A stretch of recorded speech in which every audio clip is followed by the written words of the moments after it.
Nagulantang si unang ginang Liz Zatanas matapos kumalat ang mga bagong iskandalo na kinakasangkutan ni Pangulong Kuting Jr.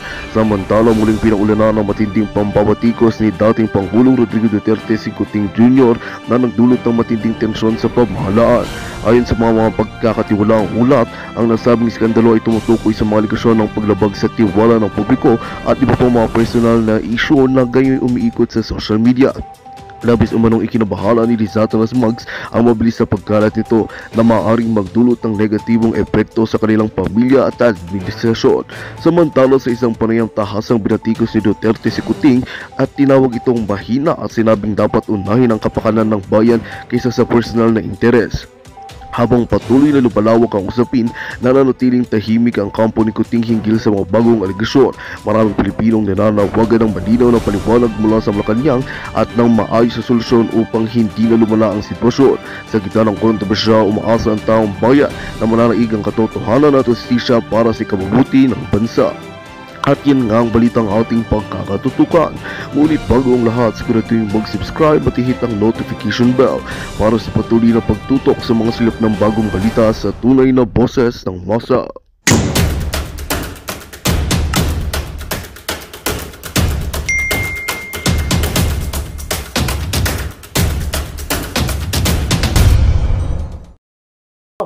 Kay Risa Hontiveros. Kasi, at saka kay Boy Baso. Sabi kasi ni Boy Baso, hindi na daw uso yung pagmumura ngayon. Hindi na uso yung pagmumura kasi ang uso ngayon, pangungurakot.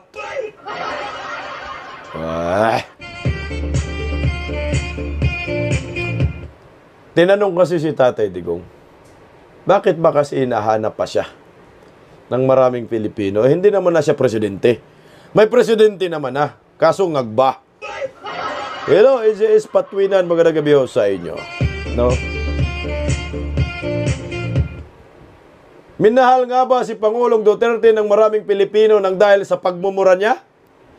Aba, nung election pa lang ho, 2016, 2015, inaabangan ho yan.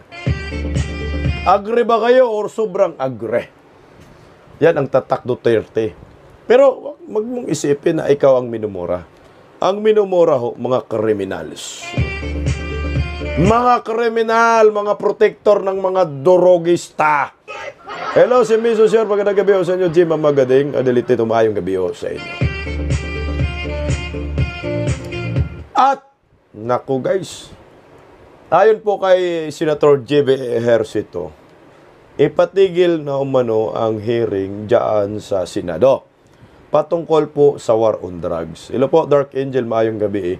Kaso nga ho, hindi sila nagkasundo ni Senator Ronald Bato de la Rosa. Si Senator Bato, gusto niyang ipagpatuloy pa. Bakit kaya? Hindi sila nagkaintindihan. Kumintuhan din natin yan mga kabisda.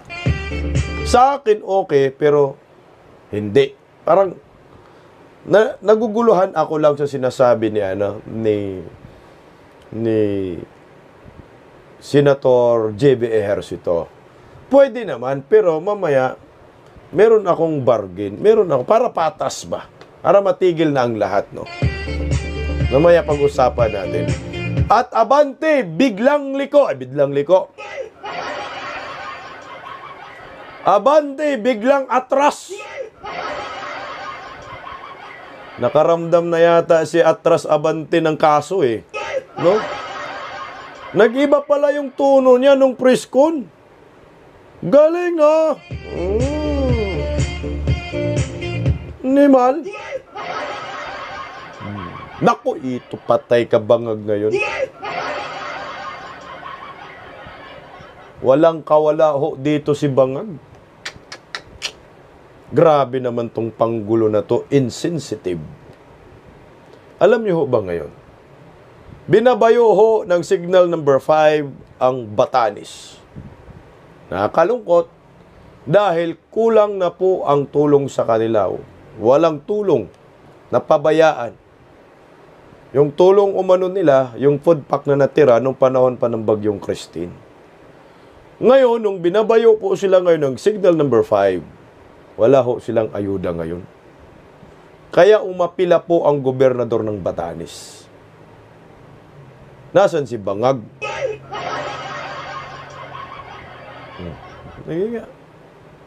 Nasaan si Ngagba? Nakita nyo ba si Ngagba? Puta, masasaktan kayo ngayon sa amin. Patuplok nga, guys. Grabing tago-tago nila itong kaganapang ito. Pero talagang lumulusot po talaga, guys. Mas inuna pa ni Ngagba ang kasalan, halo wedding, kumpara sa Batanes na binabayo ngayon ni Leon ng signal number 5. Alam mo ba kung sinong kinasal? Yung tikbalang. Kasal daw ni Ilong Ranger. Gagi. Hello po, Evelyn dyan sa Tarlac. Magandang gabi ho sa inyo. Ito yung Pangulo na walang alam. Tumama na naman si Inday Sara. Napaka-insensitive. Hanggang kailan tayo magtitiis ng ganitong klaseng sistema, no? Ng ating bansa? Hanggang kailan magtitiis ang mamamayang Pilipino dito sa napaka-insensitive na leader ng ating bansa? Pagtulong, wala. Pagsinghot, meron. Buang gid. Magandang gabi po, Arcel Yasin niya. Magandang gabi po sa inyo. Umpisa na agad natin muna mga kabisdak. Itong tungkol po kay Senator Ronald Bato de la Rosa at kay Senator J.B. Ejercito na gusto manong ipatigil ni J.B. Ejercito pero si Senator Bato gusto po niyang ipagpatuloy pa. Pakinggan po natin mga kababayan ito. Patoplok, guys. Narito. Hayaan na natin yung mga concerned agencies to do their work with all the information and the facts that have been discovered noong nakarang hearing. So, mas maganda kasi ako personally na nakakalungkot ang aga ng political tawag nito bickerings napakaaga naaga ng bangayan. We cannot move forward as much as possible. I do not want to get to dip my hands into it, no? Kasi trabaho na tayo, daming problema.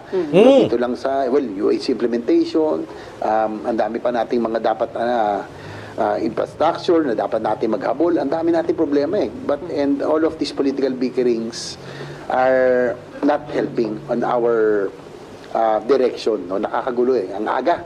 Kalahati pa lang ng wala pa tayo sa half of term. Nagsimula na yung political. Kung siguro 1 year before, katanggap-tanggap Sayang yung productive year sana natin. Di bali na yung 1 year na political bickerings, at least may 5 years time productive. Ngayon, 2.5 pa lang. Nagsimula na. Nangihinayang ako. Kaya nga, as much as possible, I do not want to get involved in this political squabble, political bickerings, because there's still a lot of challenges, a lot of problems that need to be addressed.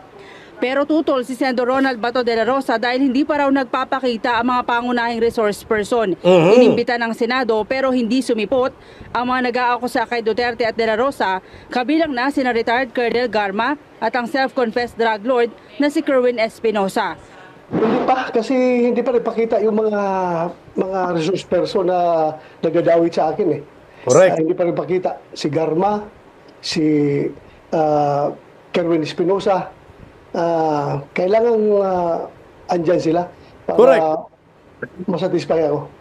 Binuweltahan naman ni De La Rosa ang mga kongresista na bumabatikos sa kanya na mag-inhibit sa pagdinig dahil nababahiran umano ang kredibilidad ng Senado.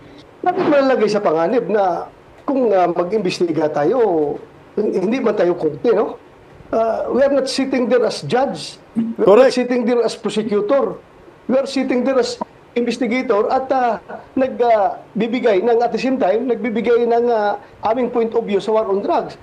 Sino bang mas dapat imbitahin ninyo para magbigay ng punto de vista pagdating sa war on drugs aside from President Duterte? Di ba ako?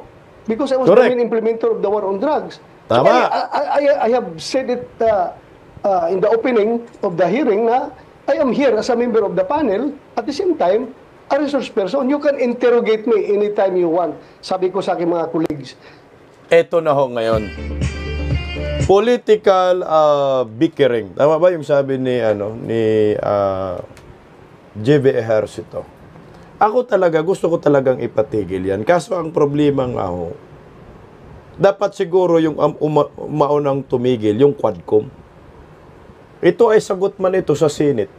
Nagkaroon lang po ng hearing sa Senado dahil sa mga animal na buwaya dyan sa Kongreso, sa Quadcom eh. Sinira man si Duterte kasi ng Quadcom. Ang problema man, kung dumating sana itong si Garma at saka si Kerwin Espinosa, kasi sila man yung nag-akusa kasama si Leonardo sa Senado, baka siguro pwede na nating sabihin, itigil na yung sa Senado at titigil, kailangan tumigil din yung Quadcom.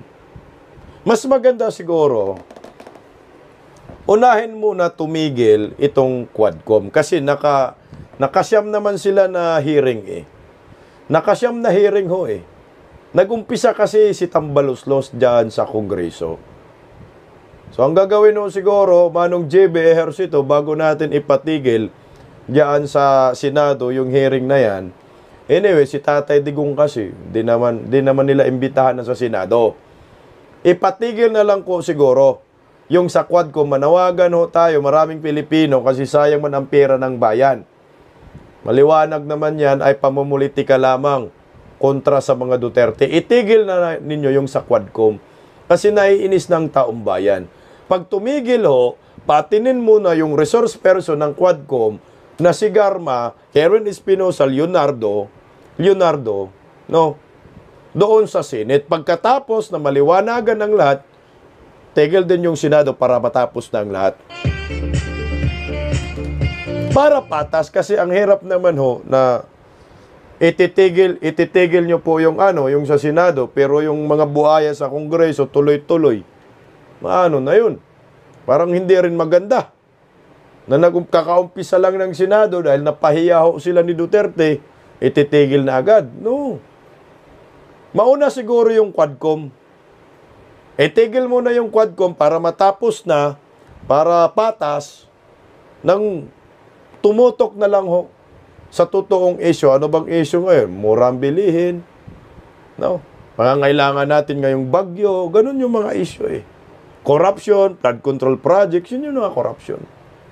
Ang problema kasi, itong mga kawatan, itong mga buhaya sa Kongreso, ang yayabang. Kasi nga, sabi nga ni Kung Pulong, may mga yad ba ang mga yan bawat hearing? Pansinin mo, magsasampung hearing na, no? Magsasampung hearing. Patoplok, guys. Teacher ito sa akin, walang notification. Dinaya na naman tayo pala. Patoplok nga, oh. Ako, pabor ako. Itigil na kasi. Useless man yan. Pamumulitika lang, paninira lang yan sa mga Duterte. Ang dapat maunang tumigil kasi, yung sa Quadcom. Yung sa Quadcom. Kasi, wala naman sila. Mga wala namang kwenta. Eh, sa Senado, si Tatay Digong, palaban naman ang tanong eh. Bubo lang si Ontiveros talaga. No? Mahirap man makipag-argue ng bubo. Mga protector ng durugista. Mga drug lords. Failing may alam sa batas, eh wala namang alam sa batas. Hindi naman abogado, hindi naman nag-aaral yan sa batas. Tinitira lang yan ng legalidad. Wala nang alam yan eh. Walang alam yan. Adel Trodes, maraming salamat sa pakulay. Marley Pitts, magandang gabi ho sa inyo. Kasi guys, ako para sa akin, yung pamumulitika ni Hontiveros, bayad man kasi yan. Bayad naman kasi, mantakin mo. Opening statement na. Ginawa ng tanga ang mga Pilipino eh. Tama ba?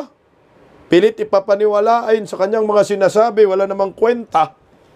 Pati yung patay na nahimik na, gamit pa ng ugag. No? Dapat itigil yan sa Quadcom. Pagkatapos matigil sa Quadcom, sa Senado, papuntahin muna si Kerwin Espinosa, si Garma. Total, sabi man nila, totoo yung mga sinasabi nila eh. Para magkaalaman kung sino ba talaga gumawa ng script at kung magkatugma ba talaga ang mga pangyayari pagdating sa Senado. Yan lang yung punto ko dyan. Pagbigyan natin yung Senado, mga 2 o 3 hearing, after that, tigil na. Itigil na yung Quadcom kasi magsasampung hearing na. Animal naman talaga. Sayang yung aba ng bayan. Oh. Tuloy, Senator Bato. So, yun po ang purpose ko doon. Alam mo yung mga tao na nananawagan na mag-inhibit ako sa hearing na yon, ay yung mga tao na ayaw lumabas ang katotohanan. Correct. Yung mga tao na gusto nilang ma-preserve kung ano yung sinabi doon sa Quadcom as pure gospel truth, kasi ayaw nila na ma-debunk dito sa hearing ng Senate Committee on Subcommittee on Blue Ribbon Committee. Hindi naman nag-aalala si De La Rosa sa sinasabi ng ilan na maaaring gamitin ng International Criminal Court ang mga naisiwalat sa pagdinig ng Senado sa drug war.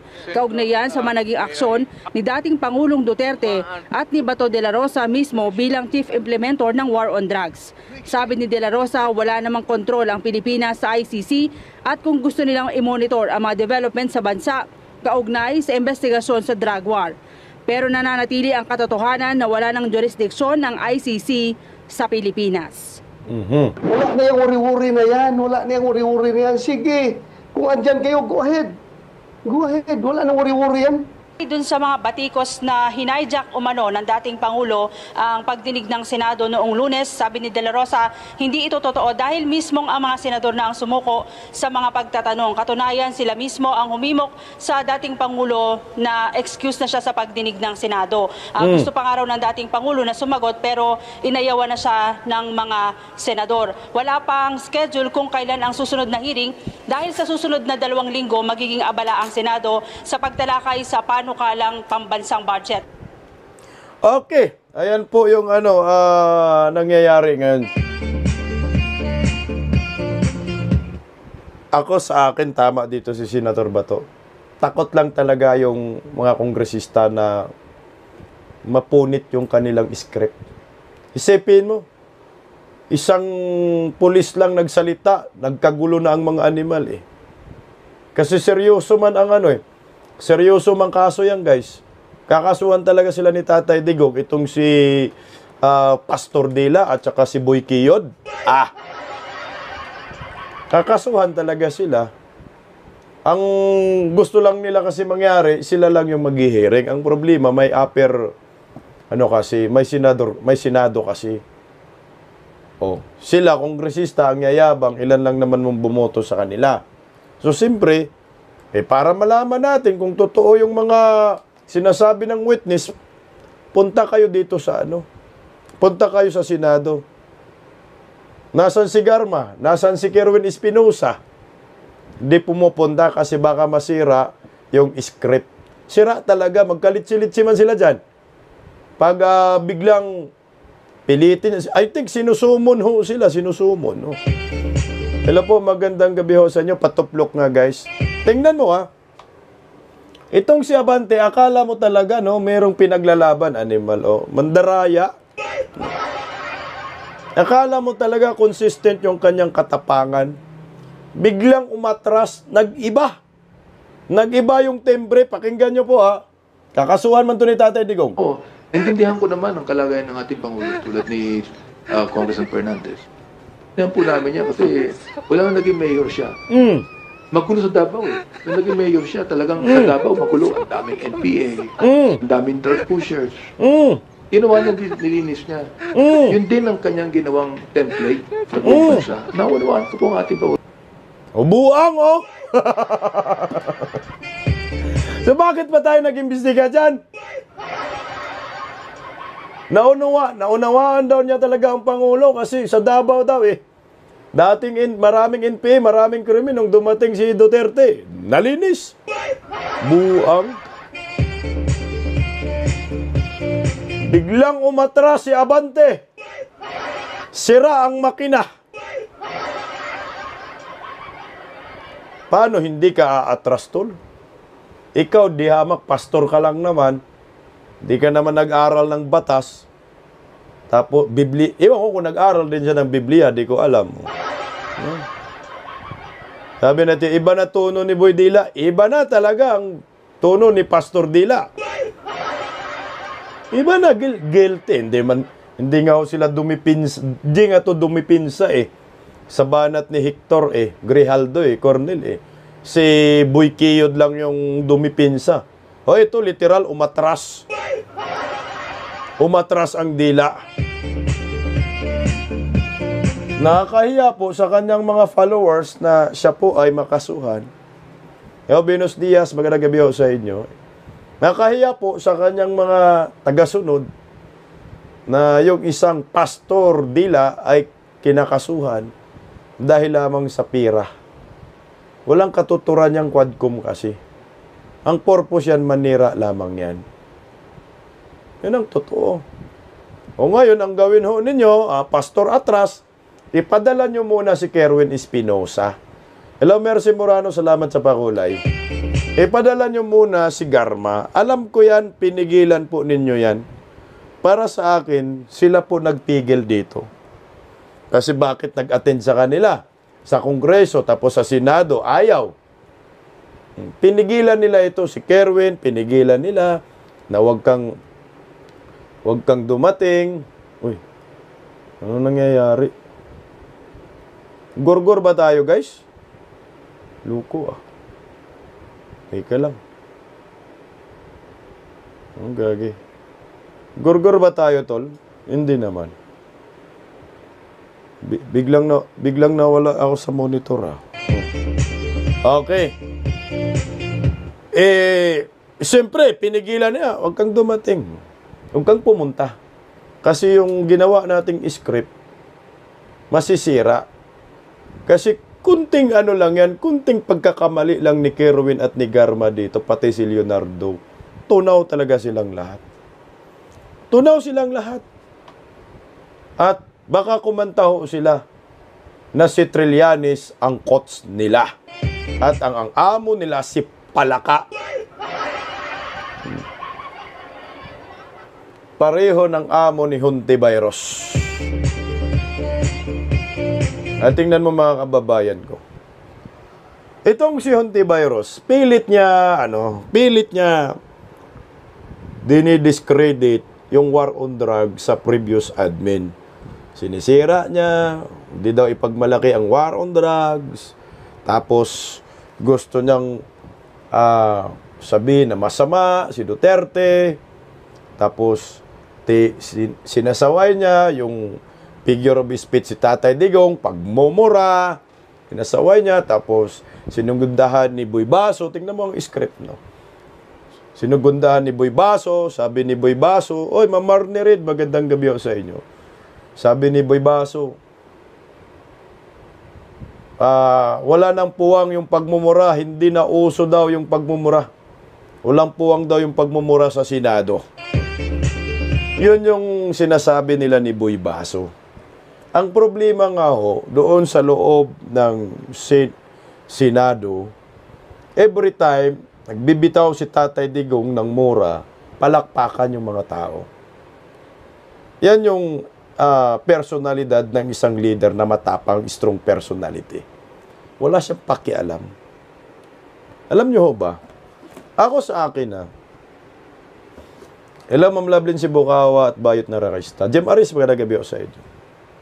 Para sa akin lang sa pananaw ko po. No? Sa pananaw ko lang, yung pagmumura ni Tatay Digong, talagang nananadya siya. Talagang sinasadya niyang magmura doon sa Senado. Kasi, sinusukat niya itong mga mayayabang na senador, lalo na si Hontiveros na walang alam kung gaano talaga sila kadeterminadong i-contempt si Tatay Digong. Nananadya yun. I think gustong makontempt ni Tatay Digong. Dahil yung mura, sobra Sobra-sobra yung mura. Ako nananadya Sabi ni Coach, testing the waters. Pedro Hel, di baling magmura, wag lang maging kerida. Hindi uso nga yung mura, uso naman pangungurakot. Sabi ni Jim Aris, tama, Service Doc, sinasadya talaga ni Tatay Digong ang pagmumura.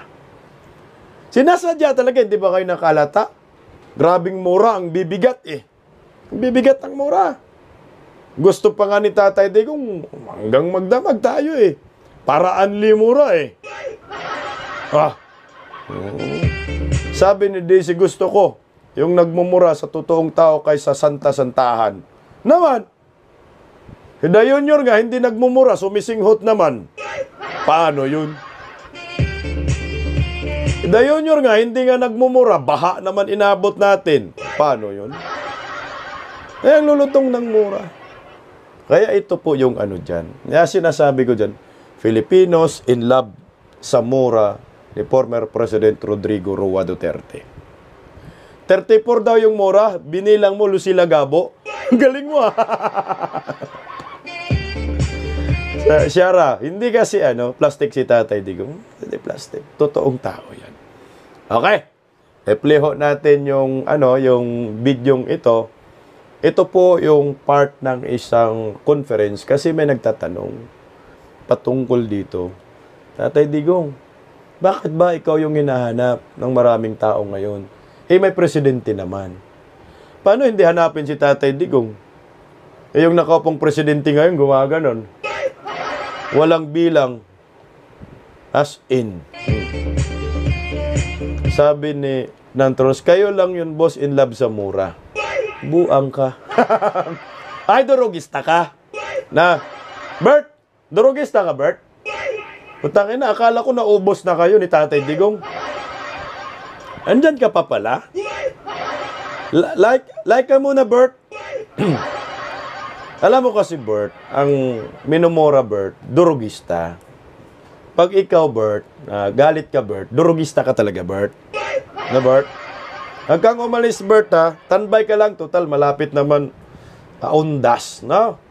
Bukas naman, buti, hindi ito natukhang animal. Pakinggan nyo po ang videong ito. Ito kasi yung tanong. Yung totoong last na. Yung, di ba? Ayun, yun. Alas 9 pa. Mga alas 2 siguro pwede na tayo.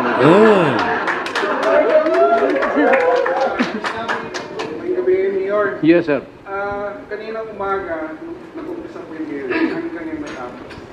Huwa pa mo, Human? Wala pa, Mayor. Pangita, hinahanap ng mga tao po ang yung leadership. Kung sila lang daw po ang masusunod, gusto po nila magiging president dito. Ano po ang sagot mo sa kanila? Alam mo, sa totoo lang, na-in love lang yung mga tao sa mura ko. Narinig mo, Bert? Bert! Narinig mo, Bert?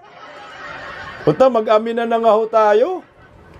Sa totoo lang, na-in love lang kasi ang tao sa mura ko. Totoo talaga yan, guys. Ako talaga, guys. Hinihintay ko yung mura ni Duterte, ni Tatay Digong, nung pangangampanya pa. Kasi gusto kong murahin niya lahat ng mga kriminal. Murahin niya lahat ng mga durugista, mga kawatan, mga adiktos, benediktos, mga drug lords, mga magnanakaw, kasama si Bert. Yan ang gusto kong murahin ni Tatay Digong. Di ba, Bert? Pero tayo, mga matitino, hindi tayo kasama sa mura dyan.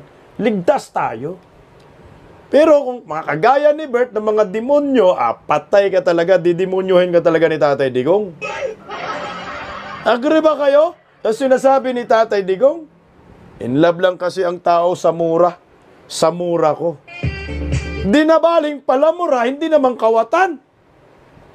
Dinabaling palamura, mahal naman ang bayan. Dinabaling palamura, hindi naman bangag. Di naman sinto, Bert. Ayan, yung nakaupo sa Malacanang, ayaw magmura, pero gumigiwang yung bibig. Walang alam. Naging presidente pa, dinamay pa tayo. Animal, binuto pa ni Bert. Bert, magsisi ka na. Marami nang nabudol. Umamin na, nabudol kami. Nandito na nga sa Bisdak, Pilipinas. Dito ka, Bert. Huwag ka nang, magbago ka na. Animal, oy. Sikat kasi ngayon mga adik, no? Sikat talaga. Aba, sa akin, totoo talaga yan, guys. Kahit nga hindi pa siya presidente, pangangampanya pa, hinihintay talaga namin. Pag nagmura si Tatay Digong sa mga oligarkiya, nagmura sa mga kawatan, palakpakan talaga ang mga tao. Kahit na yung presko, presko niyan, palakpakan talaga kami pag nagmura si Tatay Digong. Pati dyan sa Senado, naka 34 daw, sabi ni Lucy Lagabo ng mura palakpakan na. Magandang balita ang hatid namin sa inyo ngayong araw. Sa pagtatapos ng aming balitaan, nagbigay kami ng mga mahalagang impormasyon. Maraming salamat sa pagtutok at pagsuporta sa aming programa. Huwag kalimutang manatili sa mga susunod na araw para sa mga bagong balita at mga kwento na dapat nating abangan. Mula sa Boses ng Masa, magandang araw, Pilipinas!